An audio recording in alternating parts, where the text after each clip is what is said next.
आणि ब्रेकनंतर आनंदाची बातमी, केरळमध्ये येत्या 4 ते 5 दिवसात मान्सून दाखल होण्याची शक्यता आहे। त्यामुळे आकाशाकडे डोळे लावून बसलेल्या शेतकऱ्यांना निश्चितपणे दिलासा मिळेल। आणि हीच मान्सून एक्सप्रेस आमची प्रतिनिधी हर्षदा सहस्रबुद्धे आपल्यापर्यंत घेऊन येणार आहे। हर्षदा सध्या साऊथ इंडियामध्ये आहे, दक्षिण भारतामध्ये आहे। आपण थेट हर्षदाकडे जाऊयात। हर्षदा, कुठे आहेस तू आणि पाऊस कुठवर पोहोचलाय?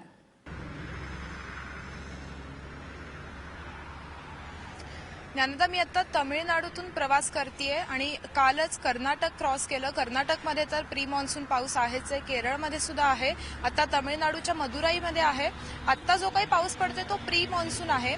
OLR हा जो एक फॅक्टर आहे तो आता अत्यंत महत्त्वाचा आहे, जो आता IMD कडनं बघितला जातो आणि तो सॅटिस्फाईंग नाहीये। सध्या मान्सून आहे तो अंदमानच्या बेटांवर आणि बे ऑफ बेंगॉलमध्ये आहे आणि अगदी 4 ते 5 दिवसात तो केरळच्या किनारपट्टीवर दाखल होईल। आणि याची वाट जसे सगळे साऊथ इंडियन इथे दक्षिण भारतातले सगळे लोक बघतात त्याच्यापेक्षा किंबहुना कदाचित जास्त महाराष्ट्र बघतो आहे। आणि आपण हाच मान्सूनचा प्रवास पुढच्या काही दिवसात बघणार आहोत आणि अगदी 4 ते 5 दिवसात मान्सून दाखल होईल।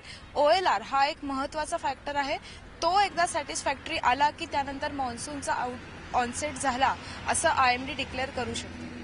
नक्कीच, तर लवकरात लवकर पाऊस बरसावा अशी सर्वांची आशा आहे, अपेक्षा आहे। तूही त्या पावसाचा आनंद घे आणि ती सगळी दृश्य लवकरात लवकर आमच्यापर्यंत पोहोचव। तुर्तास धन्यवाद हर्षदा, या सगळ्या माहितीबद्दल।